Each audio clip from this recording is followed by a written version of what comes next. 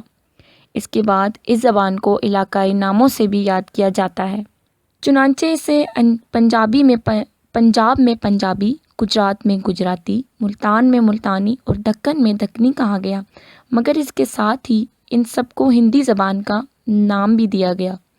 یہ علاقائی نام اس لیے بھی اختیار کیے گئے کہ مختلف علاقوں کی بولیوں کے ساتھ مل کر ایک مخصوص علاقے کی ہندی دوسرے علاقے سے ذرا مختلف تھی، کیونکہ ان میں اس علاقے کے بعض مخصوص الفاظ رائے پائے جاتے تھے۔ ہندی کے بعد اردو کے لیے ریختہ کا نام اختیار کیا گیا۔ ریختہ کے معنی گرے پڑے کے ہیں اور ایسے کلام کو کہتے ہیں جو کئی زبانوں کا مرکب ہو۔ اس کے علاوہ ریختہ کے معنی ایجاد کرنے، کسی چیز کو قالب میں ڈالنے اور موضوع کرنے کے بھی ہیں۔ چونکہ اردو اس وقت ایک گری پڑی زبان بھی تھی اور کئی زبانوں سے مرکب بھی۔ صفحہ نمبر 8۔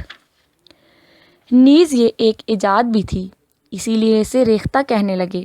ریختہ کی اصطلاح سب سے پہلے امیر خسرو دہلوی نے وضع کی۔ اس سے مراد وہ ایک ایسی موسیقی لیتے تھے جس میں فارسی خیال ہندی کے مطابق ہو اور جس میں دونوں زبانوں کے سر و دیگ، راگ اور ایک تال میں بندھے ہوں۔ ریختہ ہر پردے میں باندھی جا سکتی ہے۔ مولانا بہادر الدین باجن اور حاجی معیز الدین 9ویں صدی ہجری سے تعلق رکھتے ہیں۔ وہ اپنے ایسے کلام کو خود ہندی اور فارسی میں ریختہ کہتے ہیں۔ شیخ سعدی کو روسی کی غزل کا مقطع ہے: سعدی کے گفتہ ریختہ در ریختہ در ریختہ، شعر و شکر آمیختہ، ہم شعر ہیں ہم گیت ہے۔ اس کے بعد لفظ ریختہ اردو شاعری کے لیے عام طور پر استعمال ہونے لگا، چنانچہ غالب کے زمانے تک اس کا رواج رہا۔ ریختہ کے تم ہی استاد نہیں ہو غالب، کہتے ہیں اگلے زمانے میں کوئی میر بھی تھا۔ اردو زبان کے لیے ہندوستانی کا لفظ بھی استعمال کیا گیا ہے۔ اس کی قدیم ترین شہادت فرشتہ کے ہاں ملتی ہے۔ وہ ابراہیم عادل شاہ 918 ہجری اور 1580 تا 137 اور 1628 تا 27 کی تعریف کرتے ہوئے کہتا ہے کہ وہ فارسی بڑی اچھی طرح بولتا ہے اور جب ہندوستانی میں بات نہیں کرتا تو کوئی شخص یہ نہیں جان سکتا کہ وہ فارسی کے علاوہ دوسری زبان سے بھی آشنا ہے۔ ابو الفضل نے ہندوستانی کا لفظ اردو کے لیے آئین اکبری میں استعمال کیا ہے۔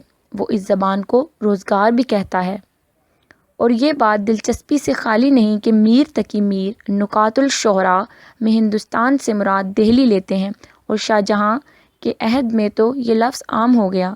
چنانچہ عبدالحمید لاہوری شاہ جہان کے متعلق رقم طراز ہیں: اکثر فارسی زبان میں فصاحت و بلاغت کے ساتھ گفتگو کرتے ہیں، اور بعض لوگ جو ہندوستانی زبان بولنے والے ہیں ان سے ہندوستانی میں گفتگو کرتے ہیں۔ صفحہ نمبر 9۔ کبھی کبھی ہندوستان برج باشا کو بھی کہتے تھے، مگر عام طور پر اس سے اردو ہی مراد ہوتی تھی۔ 17ویں صدی عیسوی میں انگریز اکثر اردو کے لیے ہندوستانی کا لفظ استعمال کرتے ہیں۔ اردو ترکی زبان کا لفظ ہے جس کے معنی خیمہ، بازار، لشکر، حرمگاہ، محل اور محل سرائی، شاہی اور قلعے کے ہیں۔ 16ویں صدی میں ایک ترکی قبیلے کا نام بھی اردو ملتا ہے۔ اس طرح اردو بلیغ 2 شہروں کے نام ہیں۔ اب ان میں سے پہلے کو کاشغر اور دوسرے کو قراقرم کہا جاتا ہے۔ ہندوستان میں لفظ اردو سب سے پہلے تو ذکر بابری میں ملتا ہے اور اکبر کے عہد میں اس کا رواج عام ہو جاتا ہے۔ اردو قدیم کے مصنف نے لکھا ہے کہ اردو کا لفظ ہندوستان میں ابراہیم لودھی کے عہد کی ایک لغت میں ملتا ہے، مگر ان کا خیال درست نہیں۔ اردو کا نام پہلے خان آرزو نے بھی غرائب اللغات میں اصلاح شدہ اشاعت میں استعمال کیا ہے۔ اس کے بعد میر تقی میر نکات الشعراء اور ذکر میر میں اسے اردو معلیٰ کہہ کر پکارتے ہیں۔ محمد حسین عطا خان تحسین نے نوطرز مرصع میں زبان اردو کے لیے اردو معلیٰ کی ترکیب استعمال کی ہے۔ بعد از لفظ معلیٰ ترک کر دیا گیا اور صرف اردو لکھا جانے لگا۔ مصفی نے بھی زبان کا لفظ اردو ہی استعمال کیا۔ ان کا ایک شعر ہے: خدا رکھے زباں ہم نے سنی ہے میر و مرزا کی، کہیں کس منہ سے ہم اے مصفی اردو ہماری ہے۔ 1203 ہجری اور 1758-88 میں پیر مراد شاہ صاحب نے اپنے ایک منظوم خط میں یہ لفظ استعمال کیا: وہ اردو کیا ہے، یہ ہندی زبان ہے کہ جس کا قائل اب سارا جہان ہے۔ صفحہ نمبر 10۔ پیر مراد شاہ صاحب مصفی سے پہلے شخص ہیں جنہوں نے لفظ اردو ترکیب کے بغیر زبان کے لیے استعمال کیا ہے۔ پھر گلکرسٹ نے 1610 ہجری اور 1957 اور 95 عیسوی میں اردو، ان کے بعد دیگر مصنفین نے بھی اردو کا لفظ استعمال کیا ہے۔ اس کے بعد رفتہ رفتہ یہ انتہائی عام ہو گیا کہ ریختہ اور ہندی کے لفظ متروک ہو گئے۔ بعد میں ہندی ایک الگ زبان قرار پائی جو پہلے تو اردو تھی، مگر اس میں سنسکرت کے الفاظ کثرت سے استعمال کیے گئے اور اسے عربی رسم الخط کے بجائے سنسکرت کے رسم الخط میں لکھا جاتا ہے۔ یہ ہندی آج کل ہندوستان کی قومی زبان ہے۔ اردو زبان کی ابتدا کے بارے میں مختلف نظریات۔ اردو زبان کی ابتدا کے مختلف نظریات پیش کیے گئے ہیں۔ اب ہم ان کی نظریوں کا جائزہ لے کر یہ دیکھنا چاہتے ہیں کہ کون سا نظریہ قابل قبول ہو سکتا ہے۔ سر سید اردو کو عہد شاہ جہانی کی پیداوار بتاتے ہیں۔ میر امن نے اکبر بادشاہ کا عہد اردو کی پیدائش کا زمانہ قرار دیا، کیونکہ ان کے نزدیک لشکر میں مختلف لوگوں کے میل جول سے ہی ایک نئی زبان وجود میں آئی ہے جسے اردو یعنی لشکری زبان کہا جاتا ہے۔ مولوی عبدالغفور خان نے اپنے رسالے تحقیق زبان ریختہ میں غوری خاندان میں اس کا سراغ لگایا ہے۔ تحقیق کی رو سے مندرجہ بالا تمام نظریات بے بنیاد ٹھہرتے ہیں۔ جن لوگوں نے عہد بابری، عہد اکبری یا شاہ جہانی دور کو اردو کی پیدائش کا زمانہ قرار دیا ہے، ان کا نظریہ اس طرح باطل ٹھہرتا ہے کہ اردو کے لفظ استعمال ہمیں اکبر بادشاہ کے عہد میں نہیں بلکہ سب سے پہلے 18ویں صدی میں ملتا ہے۔ دوسری دلیل کہ اردو ایک ملی جلی بولی ہے اور لشکر میں مختلف گروہوں کا نتیجہ ہے، تحقیق کی کسوٹی پر پوری نہیں اترتی۔ اول تو یہ کہنا کہ اس کا استعمال صرف لشکر تک محدود تھا مذائقہ خیز ہے۔ دوسری زبانوں کے بننے کا یہ طریق نہیں، جہاں دو گروہ اکٹھے ہوئے ایک تیسری زبان وجود میں آ گئی۔ لسانی انقلابات بڑے وسیع پیمانے پر دھیمی رفتار سے وقوع پذیر ہوئے۔ یہ خیال کہ دیسی اور بدیسی بادشاہوں کا ملاپ غوری عہد میں ہوا، عدم واقفیت پر مبنی ہے۔ یہ ملاپ غوری عہد سے پہلے ہی ہو چکا تھا۔ اس کی طرف قدیم اور جدید دونوں طرح کے مصنفین اور محققین نے واضح اشارے کیے گئے ہیں۔ مولانا محمد حسین آزاد اپنی کتاب آب حیات میں لکھتے ہیں، جس وقت مسلمانوں کا قدم ہندوستان میں آیا ہوگا، اس وقت سے ان کی زبان نے یہاں کی زبان پر اثر کرنا شروع کر دیا ہوگا۔ چندر کوئی کا کلام مل گیا ہے، اس میں فارسی عربی کے الفاظ موجود ہیں۔ محمود کے وقت کی نظم و نثر مل جائے تو اس میں بھی ہوں گے۔ آزاد نے جدید لسانیاتی بنیادوں پر اردو کی پیدائش کے مسئلے کو حل کرنے کی کوشش کی ہے اور فوراً بھانپ لیا ہے کہ زبان کی اس کھچڑی میں ضرور کوئی بولی مرکزی حیثیت کی حامل ہے، جس پر اردو کی بنیاد استوار کی گئی ہے۔ چنانچہ آب حیات کا پہلا ہی جملہ ان کے نظریے کو واضح کر دیتا ہے۔ اتنی سی بات تو ہر شخص جانتا ہے کہ ہماری اردو زبان برج بھاشا سے نکلی ہے اور برج بھاشا خاص ہندوستانی زبان ہے۔ آزاد نے اس نظریے کو ثابت کرنے کے لیے برج بھاشا اور اردو کی مشابہت کی کئی مثالیں دی ہیں۔ آزاد کے اس نظریے کی حمایت کئی دوسرے مصنفین نے بھی کی، جن میں اردو قدیم کے مصنف شمس اللہ قادری اور مشہور مستشرق کو لبروک کے نام سے قابل ذکر ہیں۔ لیکن آزاد کا یہ نظریہ وجوہات کی بنا پر غلط قرار پایا۔ الف اردو زبان ان بولیوں میں سے ہے جن کے اسما اور صفات الف پر ختم ہوتے ہیں، لیکن برج بھاشا کا شمار ان بولیوں میں ہوتا ہے جن کے اسما اور صفات الف کے بجائے واؤ پر ختم ہوتے ہیں۔ مثلاً اپنا برج میں اپنو، گھوڑا، گھوڑوا اور اچھا لڑکا، اچھو، لڑکو بن جاتا ہے۔ اردو میں اس میں اشارہ یہ ہے کہ وہ جو برج بھاشا میں یا، جا اور وا ہو جاتے ہیں۔ جیم اردو میں مادہ کے اندر تا کا اضافہ کر کے فعل ماضی تمنائی بنایا جاتا ہے، مثلا کرتا وغیرہ میں برج بھاشا میں کرت ہو جاتا ہے۔ آزاد کے اس نظریے کا بطلان سب سے پہلے 1928 میں علامہ محمود شیرانی کی کتاب پنجاب میں اردو سے ہوا، صفحہ نمبر 12، جس میں انہوں نے مدلل طریقے سے آزاد کے نظریے کو غلط ٹھہرانے کے بعد ایک نیا نظریہ پیش کیا کہ محمود شیرانی نے اپنی کتاب میں یہ ثابت کیا کہ اردو کے اولین نقوش سرزمین پنجاب میں تیار ہوئے اور بعد ازاں یہ بات دہلی میں پرورش پا کر دکن میں کی گئی۔ انہوں نے اپنے نظریے کی تائید میں دو قسم کے دلائل پیش کیے، الف تاریخی، بے لسانی۔ الف تاریخی دلائل: مسلمان محمود غزنوی کے عہد میں 170 سال تک پنجاب پر حکمران رہے۔ اس طویل قیام کے زمانے میں مسلمانوں اور ملکی باشندوں کے درمیان ضرور کوئی مشترک زبان ہوگی۔ یہی زبان قطب الدین ایبک کا لشکر اپنے ساتھ لے کر دلی گیا، جس نے بعد میں اردو نام پایا۔ اس کے بعد پنجاب کے اثرات دہلی پر پڑے تھے، چنانچہ تعلق 18ویں صدی اور سید اور لودھی 9ویں صدی میں ایسے خاندان ہیں جو خاص پنجاب سے نکل کر دہلی آئے اور ان کے لشکر پنجاب اور پنجابیوں سے تعلق رکھتے تھے، اس لیے کوئی تعجب نہیں کہ ان کے دہلی کی زبان پر اثر ڈالا ہو۔ اس کے علاوہ 3 ایسے بادشاہ دہلی پر حکمران رہے جن کا تعلق کسی نہ کسی طرح پنجاب سے تھا۔ غیاث الدین خضر خان اور بہلول لودھی کے ساتھ پنجابیوں کا کثیر تعداد میں دہلی جانا یقینی ہے۔ لسانی دلائل: پنجابی کے اس ہمہ گیر اثرات کی وجہ سے قدیم اردو دکنی اور پنجابی میں بڑی مشابہت ہے۔ دونوں افعال کے آخر میں الف آتا ہے۔ دونوں میں جمع کا طریقہ مشترک ہے۔ دونوں زبانیں تذکیر و تانیث کے قواعد، افعال و مرکب اور توابع میں کافی حد تک متحد ہیں۔ پنجابی اور اردو میں 60% الفاظ مشترک ہیں۔ قدیم اردو یا دکنی میں فعل اور صفت فاعل اور موصوف کی نسبت سے جمع یا واحد آتے ہیں۔ یہی صورت پنجابی میں بھی اضافت کا کے کی جو فی زمانہ میں صرف اردو کے ساتھ مخصوص ہیں۔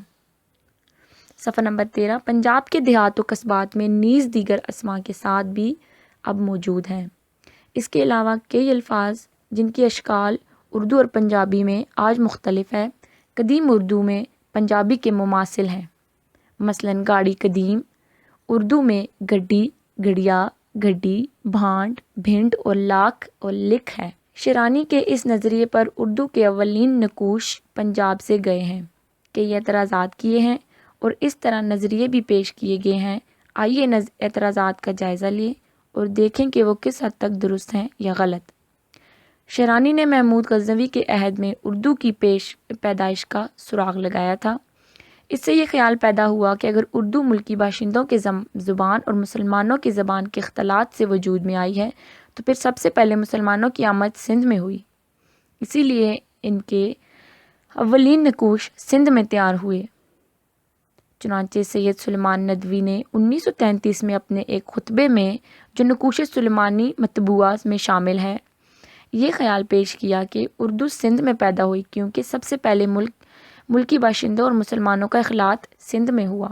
انہوں نے اپنے نظریات کو اس دلائل سے تقویت پہنچائی کہ سندھ میں عربی الفاظ کی کثرت ہے، مثلاً پہاڑ کو سندھی میں بھی جبل کہتے ہیں، اور اب سندھی رسم الخط میں آج بھی عربی رسم الخط کے مطابق عربی کے الفاظ کی سندھی میں موجودگی سے ثابت نہیں ہوتا کہ عربی اور سندھی کے ملاپ میں کوئی نئی زبان پیدا ہوگی، اور یہ اس لیے بھی ناممکن ہے کہ عربی سامی زبانوں کے خاندان سے تعلق رکھتی ہے۔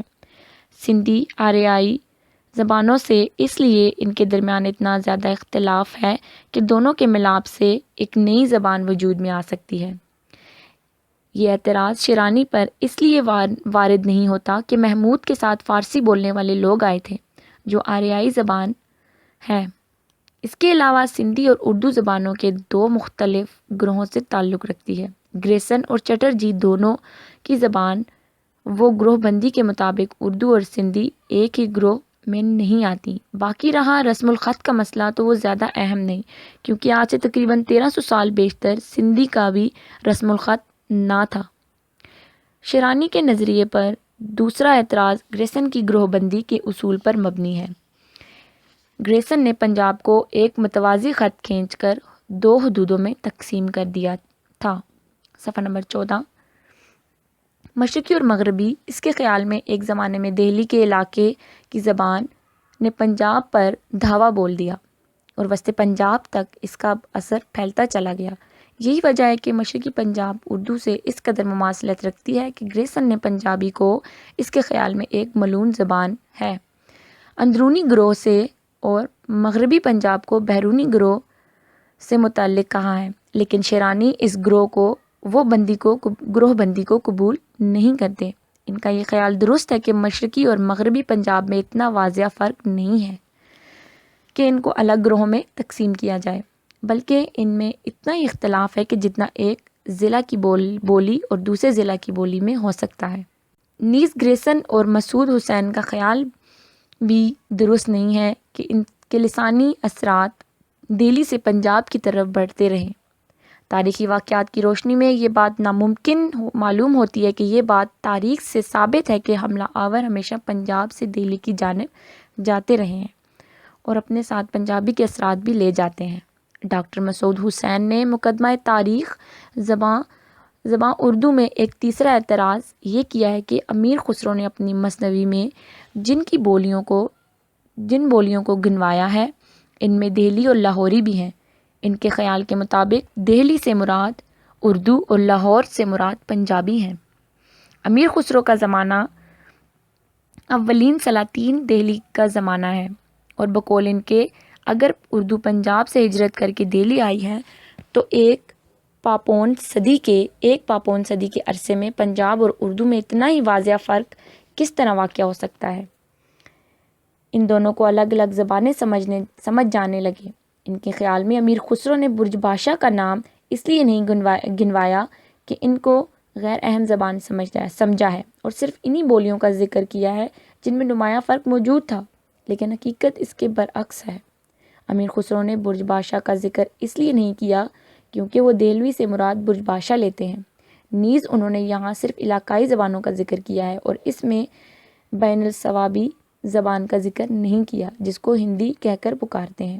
اس ہندی میں انہوں نے جو خود شعر کہے اور جو بلا مبالغہ اردو میں تھے، اسی ہندی کے دیوان میں انہوں نے خواجہ مسعود سعد سلیمان سے منسوب کیا ہے جو لاہور کے رہنے والے ہیں۔ صفحہ نمبر 15۔ ہم دہلی سے مراد اردو نہیں لے سکتے، اور اسی طرح ڈاکٹر مسعود حسین کا اعتراض غلط قرار پاتا ہے۔ ایک اور ماہرین لسانیات ڈاکٹر شوکت سبزواری نے اپنی کتاب اردو زبان کا ارتقاء میں اولین بات یہ کہی ہے کہ اردو میں مشابہت کا سراغ لگایا ہے، لیکن انہوں نے خود اپنی دوسری کتاب داستان زباں اردو میں اس بات کی تردید کر دی ہے کہ وہ پالی کو اردو کا ماخذ قرار دیتے ہیں۔ وہ کہتے ہیں کہ انہوں نے تو صرف ایک اردو کی قدامت کو ثابت کیا ہے، چنانچہ اگر اردو اتنی قدیم ہو تو اس کا تعلق پنجابی سے نہیں ہو سکتا، لیکن پالی کے عہد سے لے کر 13ویں صدی تک اردو نے جو شکلیں اختیار کی ہیں اس کا سراغ نہیں ملتا۔ اس کا خود ڈاکٹر سبزواری نے بھی اعتراف کیا ہے۔ پھر وہ خود ہی کہا ہے کہ ہمیں یہ دیکھنا چاہیے کہ اردو نے موجودہ شکل کب اختیار کی، ورنہ ہم اپنے رستے سے بھٹک جائیں گے، اور اس سوال کا جواب ہے کہ موجودہ اردو کہاں سے آئی۔ ہمیں اب جس شخص نے تسلی بخش طور پر جواب دیا ہے وہ ہے علامہ محمود شعرانی ہے۔ ڈاکٹر مسعود حسین نے اپنے نظریے کی بنیاد کھڑی بولی پر رکھی۔ کھڑی کی اصطلاح میں سب سے پہلے صدی مصر الوال 1803 میں استعمال کی۔ اس لحاظ سے یہ ایک جدید اصطلاح ہے اور مظاہر ہے کہ اس کے نام کی کوئی بولی پہلے موجود نہ تھی، لیکن بعض حضرات نے اسے اردو کی قدیم شکل کے لیے استعمال کیا اور کہا کہ یہ وہ بولی ہے اور دہلی کے بازاروں میں اس وقت بولی جاتی تھی جب مسلمان یہاں آئے اور انہوں نے اس بولی پر اردو کی بنیاد رکھی۔ مگر سوال یہ پیدا ہوتا ہے کہ اس وقت کھڑی بولی کا وجود تھا، اس کی شکل کیا تھی اور یہ کون سی زبان ہے؟ اس سوال کا جواب نہ ڈاکٹر مسعود حسین کے پاس تھا اور نہ دوسرے حضرات کے پاس۔ دراصل یہ بھی مغربی ہند کی طرح محققین کے دماغ کی الغ ہے، تاکہ شعرانی کے نظریے کے مقابلے میں اس کو پیش کیا جا سکے۔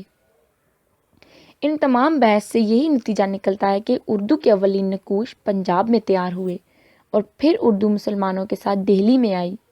یہاں سے اس نے دہلی کے گرد و نواح کی بولیوں اور پنجابی کے ساتھ اثرات کے تحت نئی شکل اختیار کی اور جسے ہم اردو کہہ کر پکارتے ہیں۔